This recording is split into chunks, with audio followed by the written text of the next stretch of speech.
नमस्कार दोस्तों, नमस्कार साथियों। मनोविज्ञान की श्रृंखला में आप सभी का हार्दिक स्वागत, अभिनंदन, आभार। तो दोस्तों, मनोविज्ञान के अंतर्गत आज का अपना जो टॉपिक है वो टॉपिक है फर्स्ट यूनिट। जो कि फर्स्ट यूनिट अगर हम देखें तो हमारे लिए फर्स्ट ग्रेड के लिए भी बहुत महत्वपूर्ण है, सेकंड ग्रेड के लिए भी ये टॉपिक बहुत महत्वपूर्ण है। और इसके अतिरिक्त यदि हम बात करते हैं तो ये टॉपिक हमारे लिए रीट मेंस में भी बहुत महत्वपूर्ण टॉपिक है। और यही टॉपिक एक ऐसा टॉपिक है जो हमें संपूर्ण मनोविज्ञान की पृष्ठभूमि से अवगत कराता है, जो हमें मनोविज्ञान के बारे में जानने का मौका देता है, मनोविज्ञान के बारे में बताता है कि मनोविज्ञान क्या है, कहाँ से आया, मनोविज्ञान ने किस प्रकार उन्नति करी, मनोविज्ञान जो है आज वर्तमान में संसार में व्यवहार के विज्ञान के रूप में कौन कौन से कार्य कर रहा है और किस किस प्रकार से व्यवहार का अध्ययन करते हुए वैज्ञानिक तरीके से व्यवहार और व्यवहार से संबंधित तथ्यों की पुष्टि कर रहा है।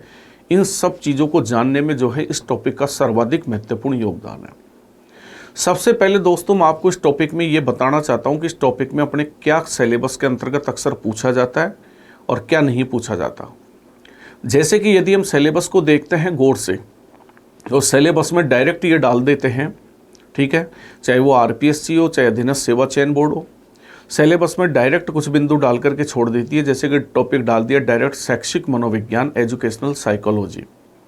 लेकिन एजुकेशनल साइकोलॉजी के अंतर्गत केवल हम एक ही पार्ट पर अध्ययन नहीं कर सकते, क्योंकि एजुकेशनल साइकोलॉजी जो है वो साइकोलॉजी का ही एक क्या है, भाग है, यानी मनोविज्ञान की एक शाखा है, ब्रांच है। तो एजुकेशनल साइकोलॉजी को समझने से पहले हमें यह समझना जरूरी है कि मनोविज्ञान क्या है, मनोविज्ञान का इतिहास क्या है। काकचेष्टा बको ध्यानम स्वान निद्रा तथैव च अल्पहारी ग्रह त्यागी विद्यार्थी पंचलक्षणम। नमस्कार साथियों, ज्ञानकुंज एकेडमी 16 मई 2024 को प्रातः 10 बजे रीट के लिए एवं दोपहर 2 बजे फर्स्ट ग्रेड एवं सेकंड ग्रेड अध्यापक भर्ती परीक्षा के लिए एक विशेष सेमिनार का आयोजन करने जा रहा है, जिसमें आप सभी अपने सभी साथियों के साथ सादर आमंत्रित है। धन्यवाद। मनोविज्ञान कैसे दुनिया में आया और मनोविज्ञान ने कैसे कैसे किन किन ब्रांचेज को दुनिया में आगे बढ़ाने का काम किया। तो केवल हम इतना पढ़ करके और विराम दे दें हमारी पढ़ाई को, क्योंकि प्रश्न जो है वो मनोविज्ञान से भी पूछे जाते हैं, यानी मनोविज्ञान हिस्ट्री ऑफ साइकोलॉजी से भी पूछे जाते हैं और हिस्ट्री ऑफ जो है एजुकेशनल साइकोलॉजी से भी पूछे जाते हैं। सबसे पहले दोस्तों, मैं आपको थोड़ा सा यहाँ पर ये बताना चाहता हूँ कि हमारे इस यूनिट में किस किस प्रकार से जो है वो विभाजन है, तो इसको अपन समझते हैं। देखिए दोस्तों, एजुकेशनल साइकोलॉजी जो है, जो हमारा ये टॉपिक है,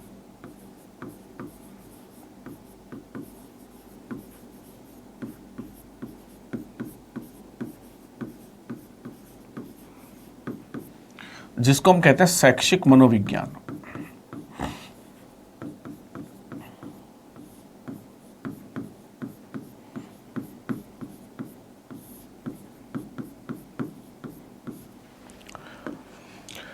एजुकेशनल साइकोलॉजी जिसे हम कहते हैं शैक्षिक मनोविज्ञान, ये जो हमारा टॉपिक है दोस्तों शैक्षिक मनोविज्ञान का, इसमें अक्सर परीक्षा में किस किस प्रकार के क्वेश्चन हमसे पूछे जाते हैं, इस चीज़ पर अपन को ध्यान देना है।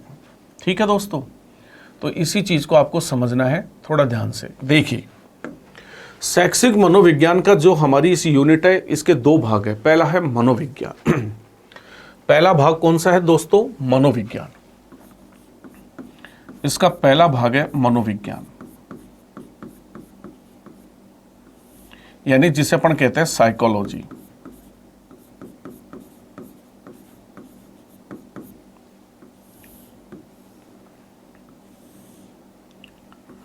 पहले तो हम ये ध्यान दें दोस्तों कि इसके अंतर्गत जो है क्या क्या पूछा जाता है हमसे। पहले तो हमें इस चीज़ पर ध्यान देनी है कि इस टॉपिक के अंतर्गत हमसे क्या क्या पूछा जाता है, उसी चीज़ को अपन ध्यान से समझने की कोशिश करते हैं। देखिए दोस्तों, मनोविज्ञान के अंतर्गत सबसे पहले जो आता है वो आता है मनोविज्ञान की अवधारणा या मनोविज्ञान का अर्थ। मीनिंग ऑफ एजुकेशनल साइकोलॉजी, मनोविज्ञान का अर्थ।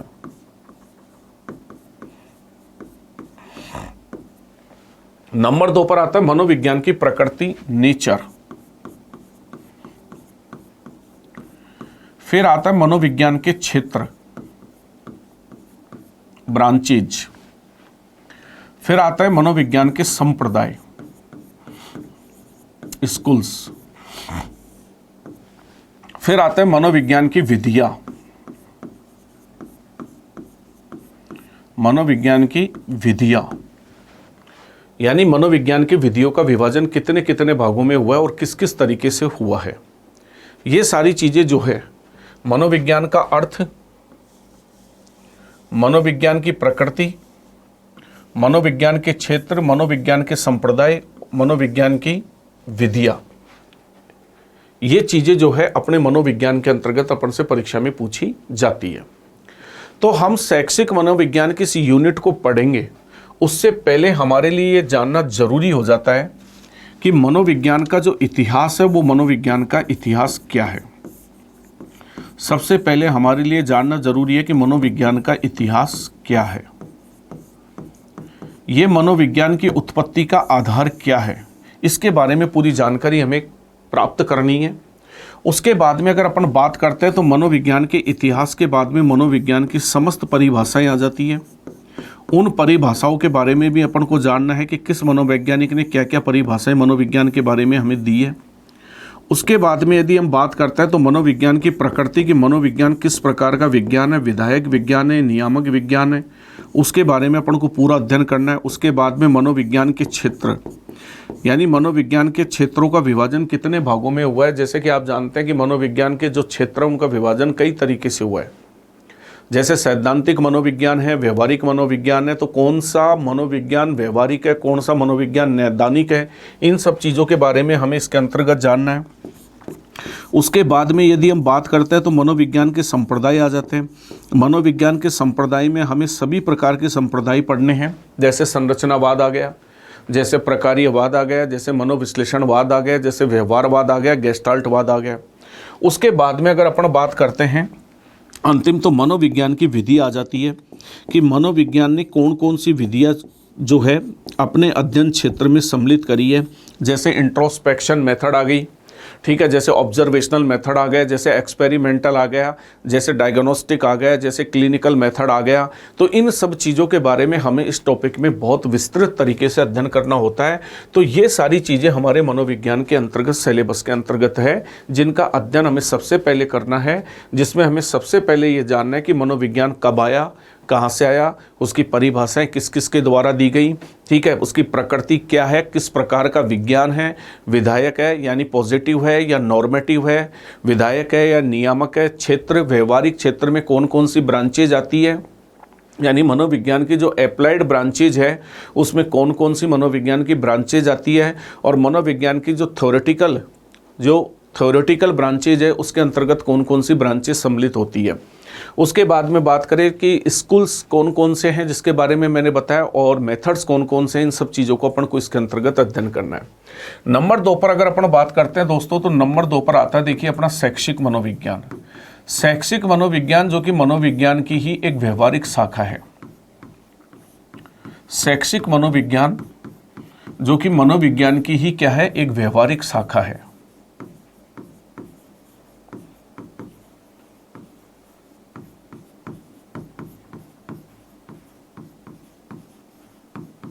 ठीक है दोस्तों, तो इस चीज पर अपन को ध्यान देना है कि शैक्षिक मनोविज्ञान जो कि मनोविज्ञान की ही क्या है, एक व्यवहारिक शाखा है।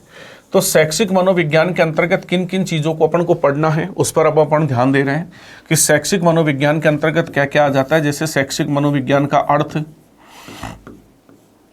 जैसे शैक्षिक मनोविज्ञान की परिभाषाएं,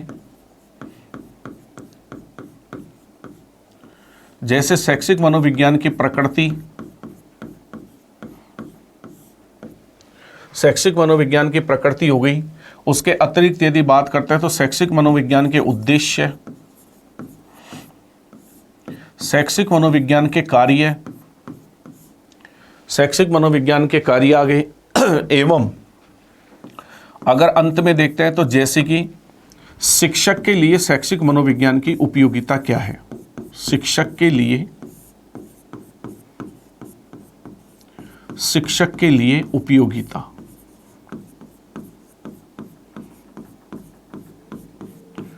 तो ये बिंदु जो है वो हमारे शैक्षिक मनोविज्ञान के अंतर्गत सम्मिलित होते हैं दोस्तों। ये सारे बिंदु जो हैं वो हमारे शैक्षिक मनोविज्ञान के अंतर्गत सम्मिलित होते हैं, जिनका अध्ययन हमें करना है। ठीक है, तो इस प्रकार से इस चीज़ को हमें ध्यान रखते हुए पढ़ना है कि कौन कौन से बिंदु तो हमारे मनोविज्ञान में सम्मिलित होते हैं और कौन कौन से बिंदु हमारे शैक्षिक मनोविज्ञान में सम्मिलित होते हैं। इसके अलावा हमें इसके अंदर कुछ महत्वपूर्ण बिंदुओं पर भी चर्चा करनी है, जैसे मनोविज्ञान और शैक्षिक मनोविज्ञान का आपस में क्या संबंध है, मनोविज्ञान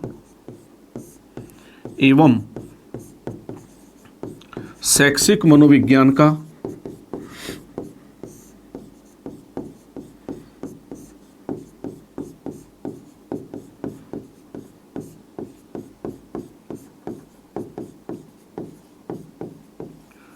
मनोविज्ञान और शैक्षिक मनोविज्ञान का आपस में क्या संबंध है, मतलब इनके बीच में संबंध क्या है। इसके अलावा बात करें तो मनोविज्ञान और शैक्षिक मनोविज्ञान में क्या अंतर है, संबंध के अलावा बात करें मनोविज्ञान एवं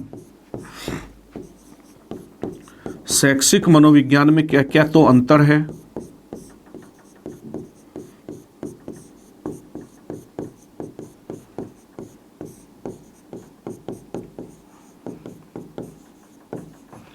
क्या क्या अंतर है, इस चीज़ को अपन को जानना है। इसके अलावा हमें ये भी जानना है कि शैक्षिक मनोविज्ञान का विकास क्रम क्या है। शैक्षिक मनोविज्ञान का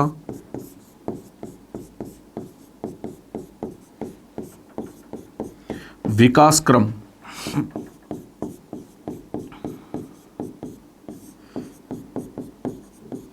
इसके अलावा बात करें तो शैक्षिक मनोविज्ञान की शिक्षा में क्या उपयोगिता है।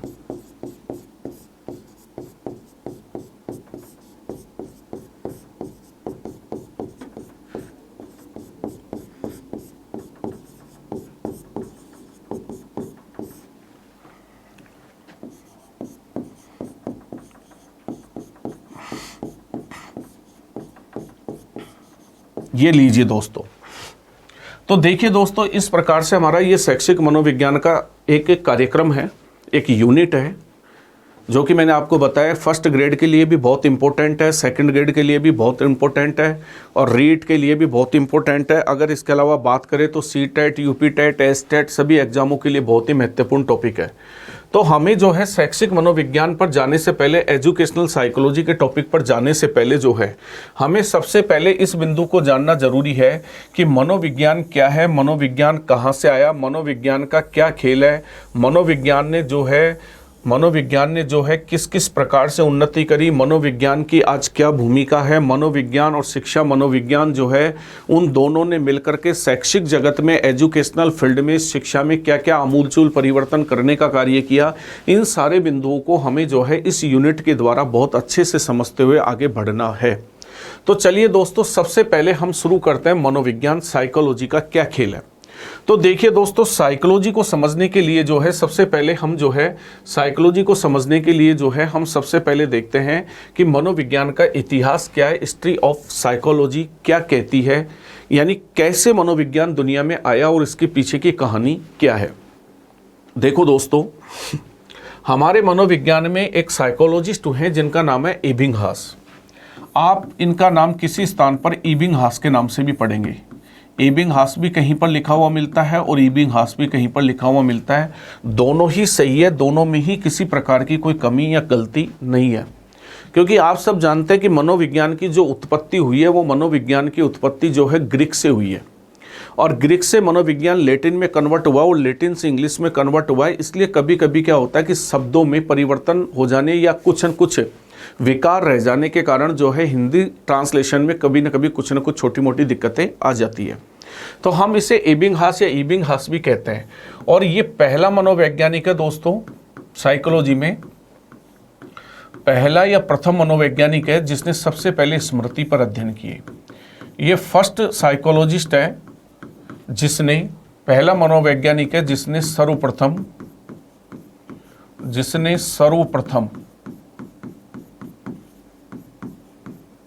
स्मृति यानी मेमोरी पर अध्ययन किए।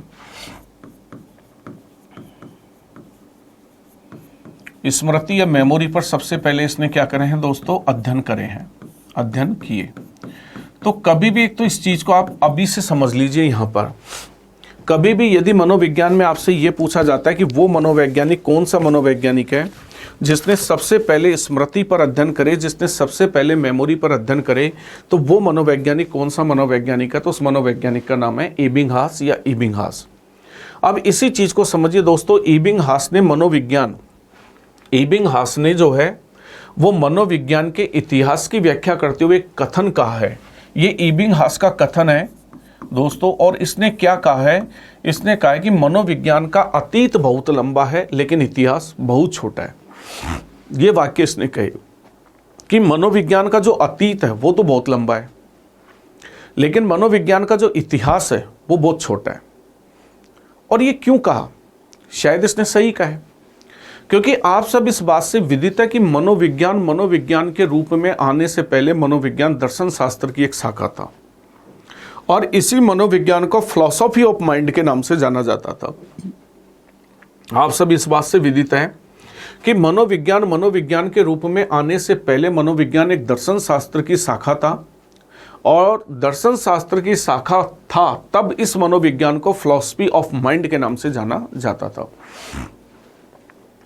तो फिलॉसफी ऑफ माइंड के रूप में जब मनोविज्ञान काम कर रहा था तो वो एक अतीत था उसका।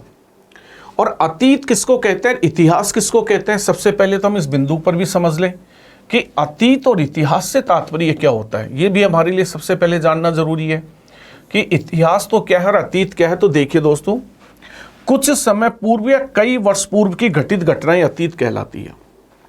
यानी कुछ समय पहले, या हम जिसको कह सकते हैं कि कुछ समय पहले या कई वर्षों पहले की जो घटनाएं हैं, घटित घटनाएं, वो सब अतीत कहलाती है।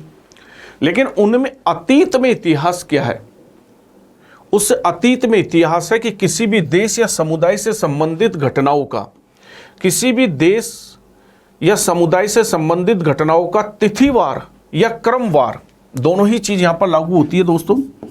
तिथिवार या क्रमवार जो विवरण होता है, वो तिथिवार या क्रमवार विवरण ही उसका इतिहास कहलाता है। जैसे कि मान लीजिए कि आज से 10 दिन पहले कोई घटना घटी, वो अतीत हो चुकी है, क्योंकि इस बात को आपको समझना है कि वो क्या हो चुकी है, अतीत। आज से 10 दिन पहले की जो कोई घटना घटी वो अतीत हो चुकी। लेकिन पिछले 10 दिनों के अंदर जिस चीज पर या जिस विषय पर क्रमवार और तिथिवार तरीके से अध्ययन किया गया, उसको क्या कहा जाता है, उसको कहा जाता है इतिहास। और इस बात को आप सभी जानते हैं कि आज का अतीत या आज का वर्तमान कल हमारा अतीत होगा।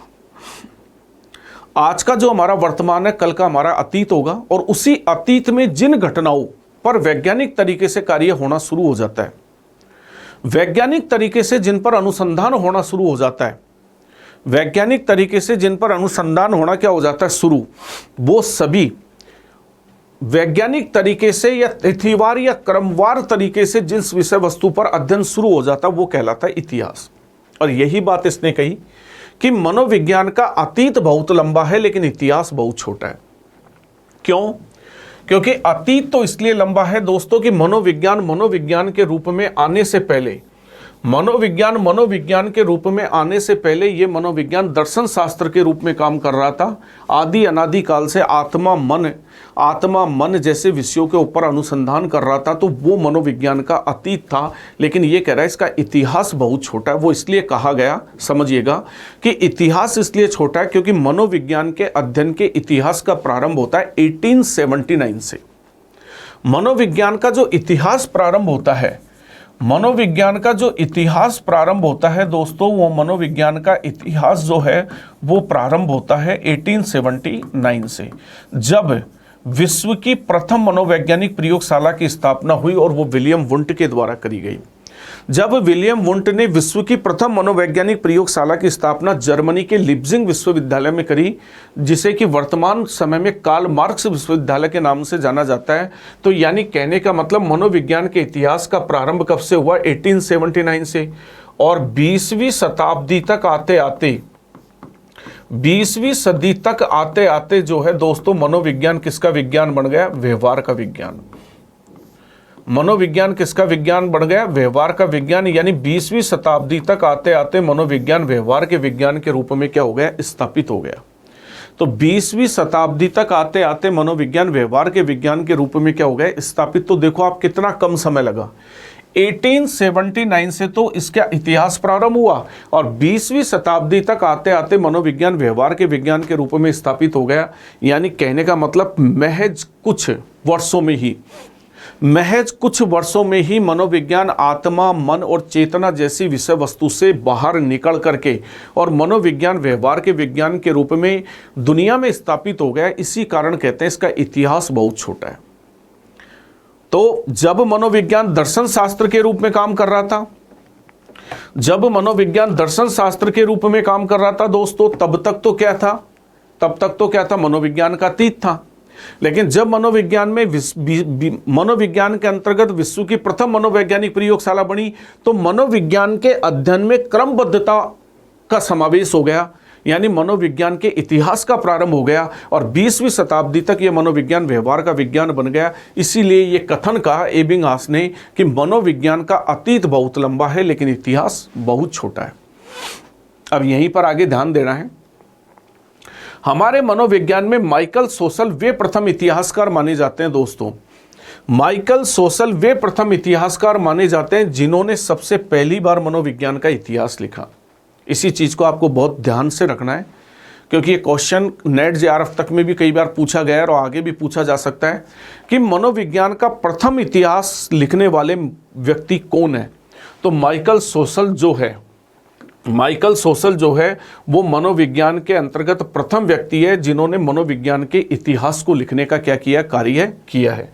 तो इसीलिए इस चीज़ को आपको ध्यान रखना है दोस्तों, कि इसी चीज़ को आपको क्या करना है? ध्यान रखना है कि जो है मनोविज्ञान का प्रथम इतिहास लिखने का कार्य किसके द्वारा किया गया? माइकल सोशल के द्वारा किया गया। अब चलिए दोस्तों आगे बढ़ते हैं। देखिए दोस्तों, मनोविज्ञान शब्द की उत्पत्ति कहां से हुई? मनोविज्ञान, जिसको अपन अंग्रेजी भाषा में क्या कहते हैं?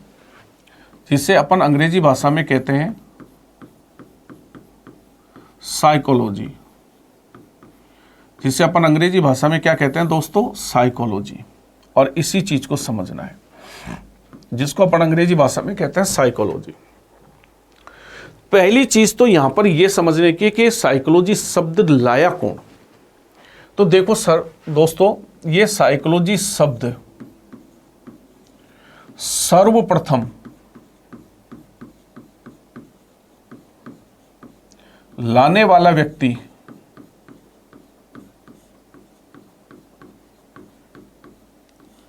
ये साइकोलॉजी शब्द सर्वप्रथम लाने वाला व्यक्ति 1590 में रूडोल्फ गोइकले था। ग्रीक दार्शनिक रूडोल्फ गोइकले।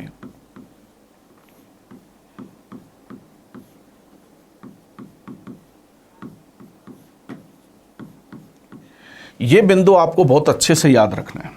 कभी भी आपसे पूछा जाए कि मनोविज्ञान में साइकोलॉजी शब्द सर्वप्रथम लाने वाला व्यक्ति कौन था, तो 1590 में सर्वप्रथम साइकोलॉजी शब्द लाने वाला व्यक्ति था रूडोल्फ गोइकले। लेकिन यहां पर भी अभी आपको एक बहुत ही महत्वपूर्ण चीज पर अभी ध्यान देना है कि इस साइकोलॉजी से पहले जिस शब्द का निर्माण हुआ था वो था साइकोलॉजिया।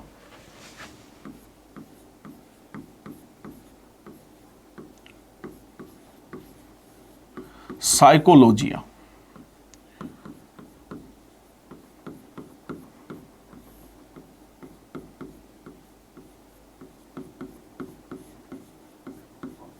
यह आपको ध्यान रखना है कि साइकोलॉजी शब्द की जो उत्पत्ति हुई थी वो हुई थी साइकोलॉजिया शब्द से।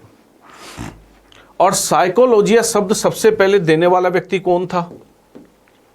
तो साइकोलॉजिया जो शब्द देने वाला व्यक्ति जो था, सबसे पहले देने वाला जो व्यक्ति था वो था 1506 में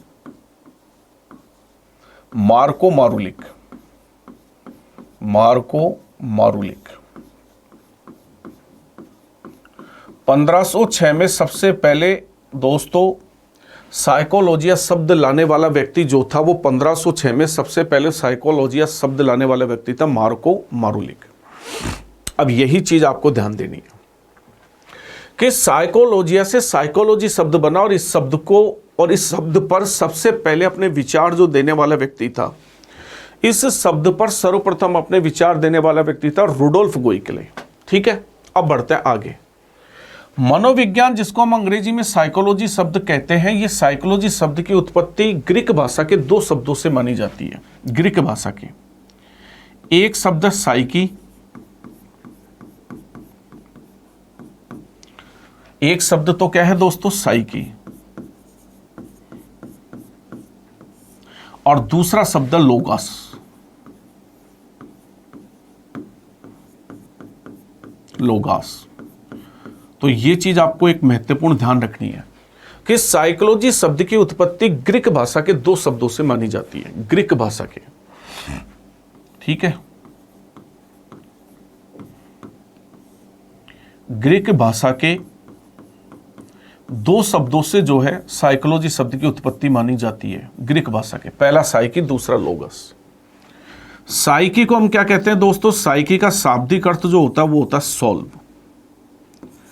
साइकी का शाब्दिक जो अर्थ होता है मेरे परम मित्रों, वो साइकी का शाब्दिक अर्थ होता है सॉल्व, यानी जिसको अपन हिंदी में कहते हैं आत्मा। और लोगस का जो शाब्दिक अर्थ होता है, वो लोगस का शाब्दिक अर्थ होता है साइंस या स्टडी, यानी जिसे हम कह सकते हैं विज्ञान या अध्ययन।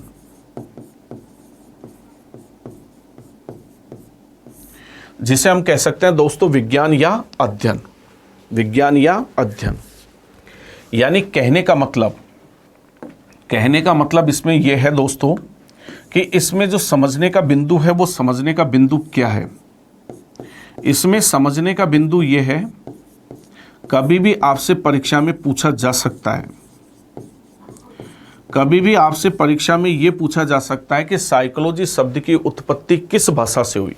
मैं यहां पर लिख रहा हूं, कभी भी पूछा जा सकता है आपसे कि साइकोलॉजी शब्द की उत्पत्ति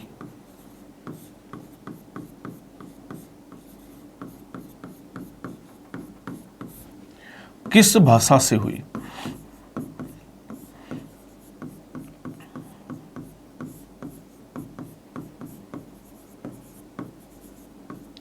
सन 2011 में सेकंड ग्रेड के अंदर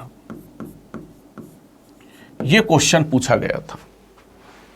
सन 2011 में सेकंड ग्रेड में यह क्वेश्चन आया कि साइकोलॉजी शब्द की उत्पत्ति किस भाषा से हुई, और उसका जो आंसर माना गया दोस्तों, वो आंसर माना गया लैटिन भाषा।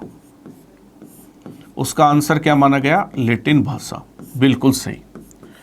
अब यहां पर ध्यान दीजिए दोस्तों कि उसका आंसर जो लैटिन भाषा माना गया वो सही कैसे था? वो सही ऐसे था मेरे परम मित्रों कि आप सभी जानते हैं कि ग्रीक का संशोधित रूप है लैटिन और लैटिन का संशोधित रूप है अंग्रेजी।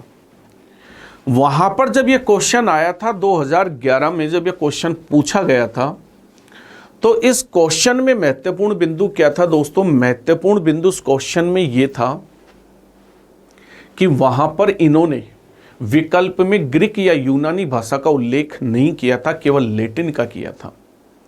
और इसी चीज को आपको हमेशा याद रखना है कि ग्रीक भाषा का जो संशोधित रूप है, वो ग्रीक भाषा का संशोधित रूप है लैटिन, और लैटिन भाषा का जो संशोधित रूप है, वो लैटिन भाषा का संशोधित रूप है अंग्रेजी।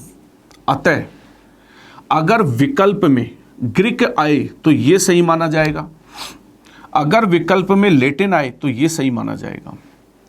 अब आप कहें कि सर अगर दोनों विकल्प में आए तो क्या होगा, तो ये याद रखना है दोस्तों कि दोनों विकल्प में आते ही ये प्रश्न विवादित हो जाएगा। तो इसीलिए इस चीज को आपको याद रखना है कि ग्रीक भी इसका आंसर सही होता है और लैटिन भी इसका आंसर सही है। तो इधर आइए दोस्तों, अपन चल रहे थे कि साइकोलॉजी शब्द की उत्पत्ति दो शब्दों से हुई है, मूलतः ग्रीक भाषा के साइकी और लोगस। साइकी का अर्थ होता है सॉल्व और लोगस का अर्थ होता है साइंस या स्टडी। तो यानी साइकी जिसको हम कहते हैं आत्मा और लोगस जो होता है उसे हम कहते हैं विज्ञान या अध्ययन। अतः अगर आपसे ये पूछा जाए कि साइकोलॉजी का शाब्दिक अर्थ क्या है, अगर कभी भी आपसे परीक्षा में ये पूछा जाए दोस्तों कि साइकोलॉजी का शाब्दिक अर्थ क्या है, तो अपन उत्तर क्या देंगे? साइकोलॉजी का शाब्दिक अर्थ है आत्मा का अध्ययन करने वाला विज्ञान। आत्मा का अध्ययन करने वाला विज्ञान। आत्मा का अध्ययन करने वाला जो विज्ञान है, उस आत्मा के अध्ययन करने वाले विज्ञान को ही क्या कहा जाता है दोस्तों? आत्मा का अध्ययन करने वाला जो विज्ञान है उसी को हम मनोविज्ञान कहते हैं। यानी सबसे पहले मनोविज्ञान का जो शाब्दिक अर्थ स्वीकार किया गया, वो मनोविज्ञान का शाब्दिक अर्थ क्या स्वीकार किया गया दोस्तों? शाब्दिक अर्थ स्वीकार किया गया आत्मा का अध्ययन करने वाला विज्ञान। यानी मनोविज्ञान सबसे पहले जो दुनिया में आया, मनोविज्ञान जो सबसे पहले दुनिया के अंतर्गत आया, तो सबसे पहले आत्मा के अध्ययन करने वाले विज्ञान के रूप में मनोविज्ञान आया। मनोविज्ञान की सबसे पहले जो परिभाषा स्वीकार की गई, मनोविज्ञान की सबसे पहले दोस्तों जो परिभाषा स्वीकार की गई, वो मनोविज्ञान की सबसे पहले क्या परिभाषा स्वीकार की गई? आत्मा का अध्ययन करने वाला विज्ञान ही क्या कहलाता है? मनोविज्ञान।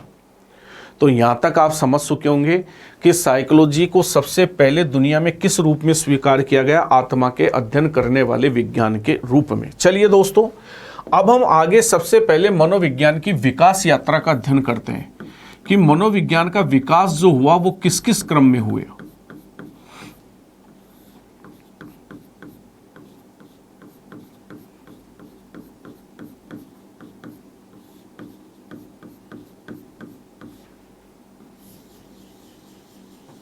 मनोविज्ञान का जो विकास हुआ वो किस किस तरीके से हुआ, इसी चीज को अपन सबसे पहले समझने की कोशिश करते हैं दोस्तों कि मनोविज्ञान का जो विकास हुआ, वो मनोविज्ञान का विकास किस तरीके से हुआ, किस क्रम में हुआ।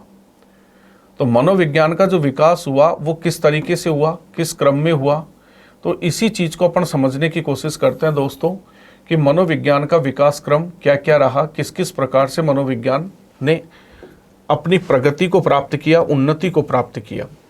तो इसके लिए देखिए दोस्तों, मनोविज्ञान का जो विकास क्रम हुआ, वो मनोविज्ञान का विकास क्रम 4 चरणों में पूरा हुआ है।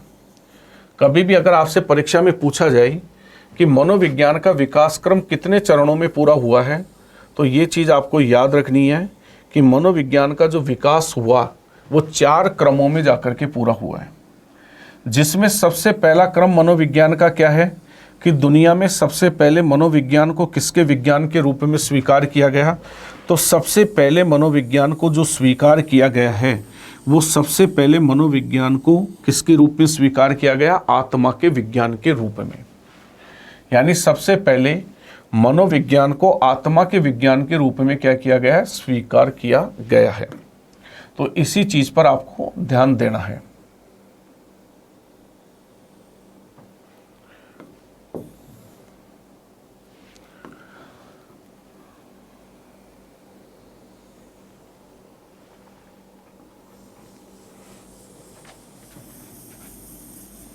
देखिए दोस्तों, सबसे पहले मनोविज्ञान आया आत्मा के विज्ञान के रूप में। नंबर 1 पर आत्मा के विज्ञान के रूप में।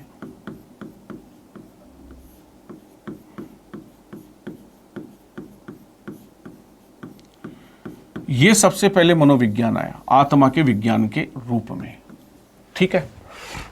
नंबर 2 पर मनोविज्ञान जो आया, वो नंबर 2 पर मनोविज्ञान आया मन और मस्तिष्क के विज्ञान के रूप में। मन एवं मस्तिष्क के विज्ञान के रूप में।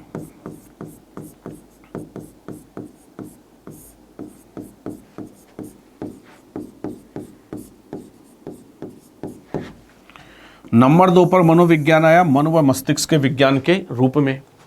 नंबर 3 पर अगर अपन बात करते हैं दोस्तों, तो नंबर 3 पर मनोविज्ञान आया चेतना के विज्ञान के रूप में। चेतना के विज्ञान के रूप में, साइंस ऑफ कॉन्शियसनेस विज्ञान के रूप में। और नंबर 4 पर यदि अपन बात करते हैं तो नंबर 4 पर मनोविज्ञान आया science of behaviour. Science of behaviour व्यवहार के विज्ञान के रूप में।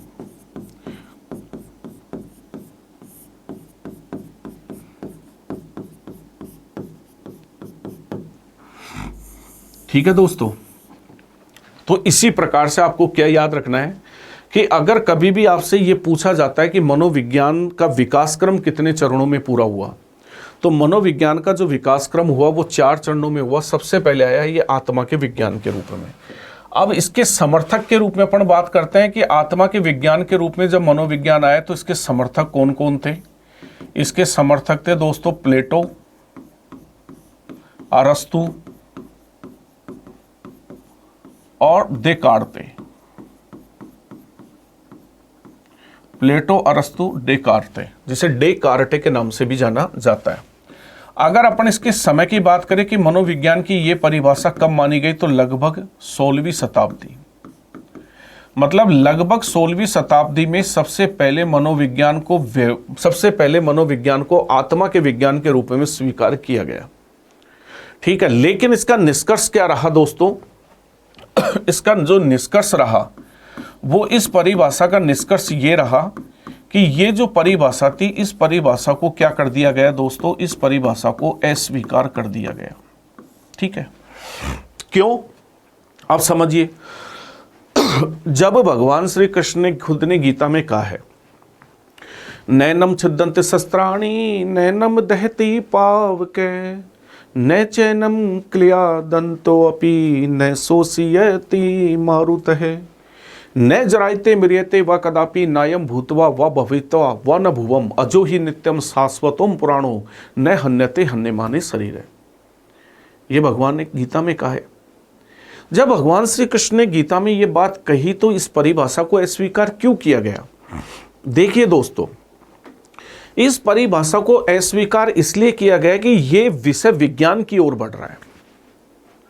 और दुनिया में कोई भी विषय विज्ञान तब बनता है जब उस विषय से संबंधित परीक्षण पूरे हो सके और तथ्य या डाटाज को कलेक्ट किया जा सके। जब तक किसी भी विषय की पुष्टि तथ्यों के आधार पर नहीं होती, तब तक उस विषय को विज्ञान का दर्जा नहीं दिया जा सकता। और आत्मा एक ऐसा विषय है दोस्तों कि आत्मा एक ऐसा विषय है जो कि अमूर्त है। आत्मा जैसा विषय क्या है दोस्तों? अमूर्त है। और अमूर्त होने के कारण इस विषय से संबंधित जो है वो तथ्यों की प्राप्ति संभव नहीं है।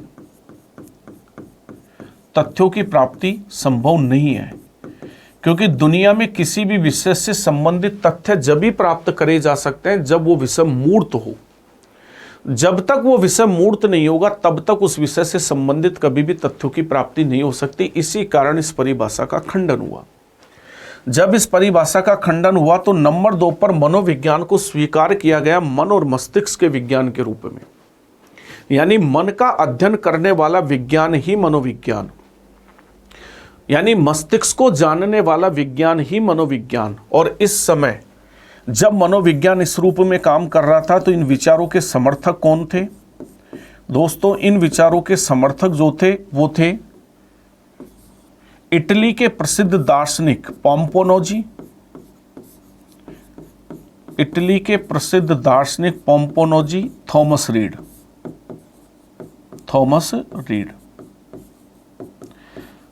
दार्शनिक पोम्पोनोजी और थॉमस रीड जैसे दार्शनिक जो है इस विचारों के समर्थक थे। इसका समय क्या था लगभग दोस्तों? इसका समय था लगभग 17वीं शताब्दी। इसका जो समय था वो था लगभग 17वीं शताब्दी। और इस परिभाषा का निष्कर्ष क्या रहा मेरे परम मित्रों? इस परिभाषा का निष्कर्ष ये रहा कि इस परिभाषा को भी मनोविज्ञान में क्या कर दिया गया? अस्वीकार। क्यों कर दिया गया? आप सभी जानते हैं मन लोभी, मन लालची, मन चंचल, मन चोर। मन लोभी, मन लालची, मन चंचल, मन चोर, मन के मते न चालियों, पलक पलक में और। क्योंकि मन की गति पलक के समान है। क्योंकि मन एक ऐसा विषय जिसे कभी भी नियंत्रित नहीं किया जा सकता। मन एक ऐसा विषय जिसे कभी भी सीमाओं में नहीं बांधा जा सकता। और इसी कारण क्या है, मन जैसे विषय पर कभी भी वैज्ञानिक तरीके से अनुसंधान नहीं करे जा सकते। और इसी कारण ये विषय भी जो है वो विज्ञान का दर्जा प्राप्त नहीं कर पाया।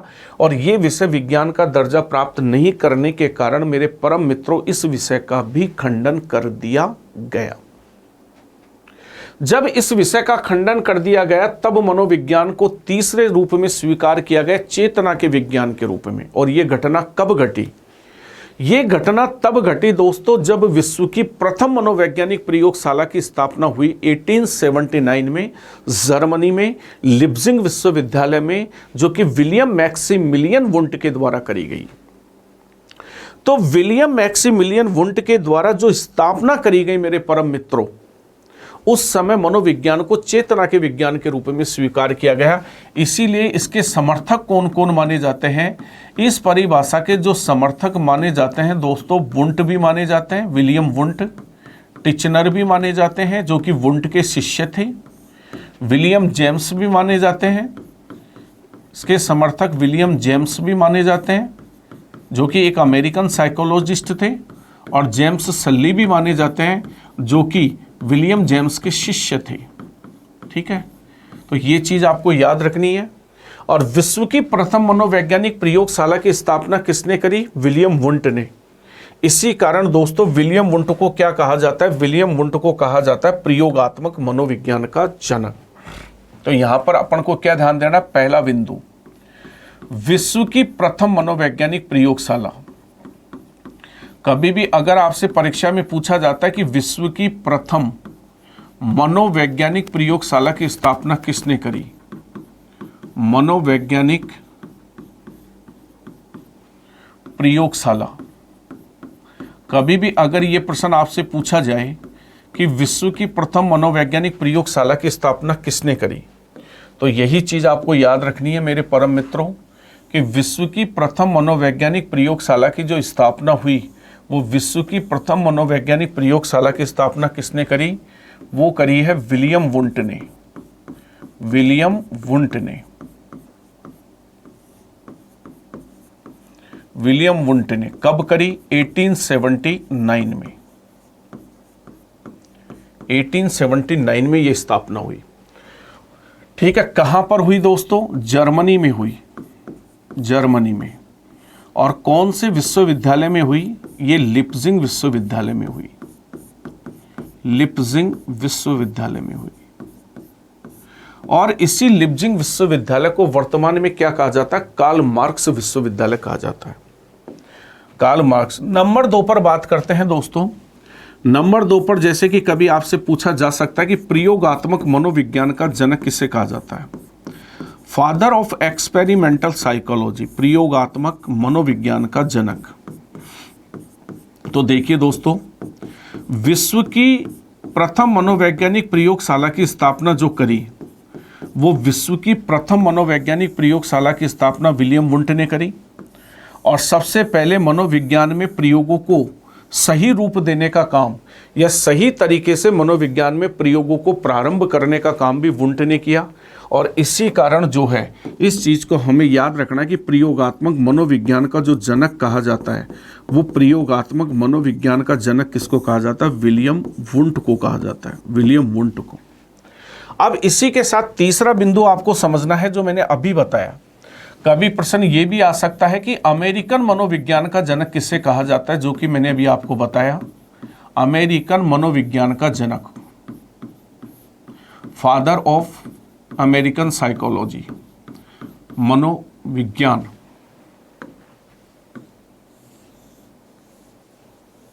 अमेरिकन मनोविज्ञान का जनक।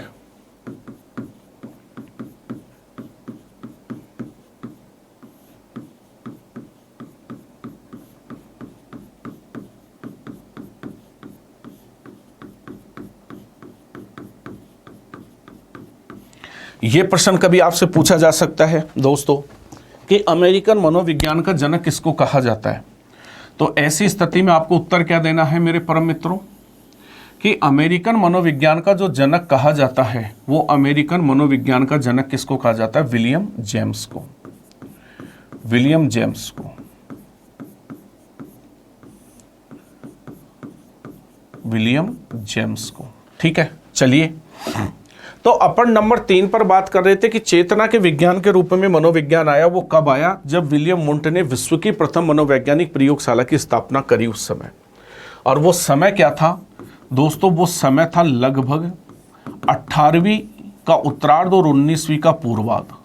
18वीं और 19वीं शताब्दी का लगभग जो था वो समय था। ठीक है दोस्तों, और इसका निष्कर्ष क्या रहा दोस्तों, इसका निष्कर्ष ये रहा दोस्तों कि इस परिभाषा को भी क्या कर दिया गया, अस्वीकार कर दिया गया। इस परिभाषा को अस्वीकार क्यों किया गया, क्योंकि इसके 2 कारण थे। पहला कारण तो ये था कि 19वीं शताब्दी में मनोविज्ञान में एक विचारधारा जिसको हम कहते हैं साइको एनालिटिकल, यानी जिसको हम कहते हैं मनोविश्लेषणवाद की विचारधारा बहुत आगे बढ़ रही थी, जिसमें सिगमंड फ्राइड ने चेतना शब्द को जो है 3 भागों में डिवाइड कर दिया और बताया कि चेतना 3 स्तरों पर डिवाइड होती है, कॉन्शियस लेवल, अनकॉन्शियस लेवल और सबकॉन्शियस लेवल। पहला विवाद तो ये पैदा हुआ। दूसरा विवाद ये पैदा हुआ दोस्तों कि विलियम मैकडूगल ने एक पुस्तक लिखी थी। तो विलियम मैकडूगल के द्वारा एक पुस्तक लिखी गई थी, ठीक है, और उस पुस्तक का नाम था, विलियम मैकडूगल के द्वारा एक पुस्तक लिखी गई थी जिसका नाम था आउटलाइन साइकोलॉजी। उस पुस्तक का नाम क्या था दोस्तों, आउटलाइन साइकोलॉजी। और ये आउटलाइन साइकोलॉजी जो पुस्तक थी, इस पुस्तक का जो लेखक था वो इस पुस्तक का लेखक था विलियम मैकडूगल। और इसी पुस्तक में विलियम मैकडूगल ने क्या किया मेरे परम मित्रों, विलियम मैकडूगल ने इस पुस्तक में विलियम मैकडूगल ने चेतना शब्द की निंदा की। चेतना शब्द की निंदा की और कहा कि चेतना जैसा कोई शब्द नहीं होता है, चेतना जैसा कोई शब्द नहीं होता है। ये बात कही दोस्तों विलियम मैकडूगल ने अपनी पुस्तक आउटलाइन ऑफ साइकोलॉजी में। और यही बात कहने के कारण क्या हुआ कि ये जो परिभाषा थी इसका भी खंडन हो गया। जब इस परिभाषा का भी खंडन हो गया तो दोस्तों 1912 और 13 का एक समय ऐसा आया कि 1912 और 13 में एक 22 साल का लड़का था जिसका नाम था जेबी वॉटसन। उस जेबी वॉटसन ने कहा कि अगर हम मनोविज्ञान को विज्ञान तक ले जाना चाहते हैं, अगर हम मनोविज्ञान को विज्ञान बनाना चाहते हैं तो हमें व्यवहार को मनोविज्ञान की विषय वस्तु बनाना होगा। और वहीं से ये व्यवहार शब्द आया। तो व्यवहार के विज्ञान के रूप में जो मनोविज्ञान आया, इसके समर्थक कौन कौन थे दोस्तों? इसके जो समर्थक थे वो समर्थक थे, सबसे पहले थे वॉटसन, समर्थक वॉटसन। नंबर 2 पर थे वुडवर्थ, वॉटसन, वुडवर्थ और स्किनर। तो मनोविज्ञान व्यवहार का विज्ञान बना 20वीं शताब्दी में, और मनोविज्ञान को व्यवहार तक पहुंचाने का काम किसने किया? वॉटसन ने। यानी इसी कारण इस चीज को याद रखना कि व्यवहार शब्द सबसे पहले किसके द्वारा दिया गया। तो यही चीज आपको हमेशा याद रखनी है कि व्यवहार शब्द का प्रयोग किसने किया। मनोविज्ञान में व्यवहार शब्द का सर्वप्रथम प्रयोग किया। तो मनोविज्ञान में व्यवहार शब्द का सर्वप्रथम जो प्रयोग करता था वो सबसे पहले मनोविज्ञान में व्यवहार शब्द का प्रयोग करता था और उसका नाम था जेबी वॉटसन। यानी जेबी वॉटसन ने ही सबसे पहले मनोविज्ञान में व्यवहार शब्द का प्रयोग किया और ये कहा कि अगर हम मनोविज्ञान को विज्ञान तक ले जाना चाहते हैं, अगर हम मनोविज्ञान को विज्ञान तक ले जाना चाहते हैं तो हमें मनोविज्ञान की विषय वस्तु व्यवहार को स्वीकार करना होगा। आत्मा, मन और चेतना से जैसे शब्दों से मुक्ति पानी होगी, क्योंकि व्यवहार मापन योग्य होता है, व्यवहार प्रेक्षणीय होता है, व्यवहार अवलोकनीय होता है और जो चीज़ प्रेक्षणीय या अवलोकनीय होती है उसका निरीक्षण किया जा सकता है, उस पर प्रयोग भी किए जा सकते हैं और उससे संबंधित तथ्यों का संकलन भी किया जा सकता है। तो इसका समय क्या माना जाता है दोस्तों कि इसका जो समय था वो समय था 20वीं शताब्दी में। यानी कहने का मतलब मनोविज्ञान व्यवहार के विज्ञान के रूप में कब आया? कभी भी ध्यान रखिएगा कि मनोविज्ञान व्यवहार के विज्ञान के रूप में आए 20वीं शताब्दी में। वॉटसन, वुडवर्थ और स्किनर जो है इसके समर्थक थे और इस परिभाषा का निष्कर्ष क्या रहा? इस परिभाषा का निष्कर्ष ये रहा कि इस परिभाषा को मनोविज्ञान में क्या किया गया? स्वीकार किया गया। यानी इसी परिभाषा को मनोविज्ञान में स्वीकार किया गया, बाकी सब परिभाषाओं को मनोविज्ञान में अस्वीकार किया गया। तो ये भी एक बहुत महत्वपूर्ण बिंदु आपको याद रखना है। कभी भी पूछ लिया जाता है कि जैसे मनोविज्ञान में मौलिक व्यवहारवादी कौन है, कभी भी पूछा जा सकता है कि मनोविज्ञान में मौलिक व्यवहारवादी कौन कौन माने जाते हैं, तो ये चीज़ आपको हमेशा याद रखनी है कि मनोविज्ञान में मौलिक व्यवहारवादी जो माने जाते हैं वो एक तो वॉटसन माना जाता है और एक स्किनर माना जाता है और एक वुडवर्थ माना जाता है। स्किनर और वुडवर्थ, ये तीनों मनोवैज्ञानिक जो हैं इनको मौलिक व्यवहारवादी मनोविज्ञान के अंतर्गत माना जाता है। तो ये चीज़ भी आपको बहुत अच्छे से याद रखनी है। और 20वीं शताब्दी में मनोविज्ञान को व्यवहार के विज्ञान तक लाने में सर्वप्रथम जो महत्वपूर्ण भूमिका निभाई वो भूमिका किसने निभाई? जेबी वॉटसन ने। और ये तीनों ही मौलिक व्यवहारवादी हैं। ठीक है, तीनों ही क्या है? मौलिक व्यवहारवादी। तो ये चीज़ आपको विशेषकर याद रखनी है। और जब मनोविज्ञान में व्यवहार के विज्ञान के रूप में मनोविज्ञान स्थापित हुआ तब से लेकर के आज तक मनोविज्ञान को व्यवहार का विज्ञान ही माना गया, जिसमें मानव व्यवहार और पशु व्यवहार दोनों के अध्ययन को सम्मिलित किया जाता है। यानी इसमें मानव व्यवहार भी सम्मिलित होता है और पशु व्यवहार भी सम्मिलित होता है। और कभी भी यदि परीक्षा में आपसे ये पूछा जाए कि मनोविज्ञान में व्यवहार को सबसे पहले परिभाषित किसने किया, तो ये भी चीज़ आपको हमेशा याद रखनी है कि व्यवहार को सर्वप्रथम परिभाषित करने का कार्य है, व्यवहार को सर्वप्रथम परिभाषित, व्यवहार को सर्वप्रथम परिभाषित करने का कार्य दोस्तों किसने किया? वुडवर्थ ने किया। तो ये चीज़ आपको हमेशा याद रखनी है कि मनोविज्ञान को सर्वप्रथम व्यवहार के विज्ञान के रूप में परिभाषित करने का जो काम किया था वो परिभाषित करने का काम किसने किया? वुडवर्थ ने। और इस प्रकार मनोविज्ञान जो है 20वीं शताब्दी में व्यवहार के विज्ञान के रूप में स्थापित हो गया। और आज भी मनोविज्ञान व्यवहार का विज्ञान है, जिसमें मनुष्य या कह सकते हैं समस्त प्राणियों के व्यवहार का अध्ययन किया जाता है, जिसमें मानव व्यवहार और पशु व्यवहार दोनों सम्मिलित होते हैं। तो चलिए दोस्तों, आज के हमारी इस क्लास में हमने मनोविज्ञान की प्रकृति और मनोविज्ञान की विकास यात्रा के बारे में जाना। नेक्स्ट क्लास में हम मनोविज्ञान की परिभाषाएं, मनोविज्ञान की कुछ विशेषताएं और मनोविज्ञान से संबंधित जो महत्वपूर्ण संप्रदाय हैं उसके बारे में अध्ययन करेंगे। तो चलिए, खुश रहिए, आबाद रहिए, मुस्कुराते रहिए, हमेशा अपने घर परिवार के साथ हंसते खेलते रहिए। जय हिंद, जय भारत।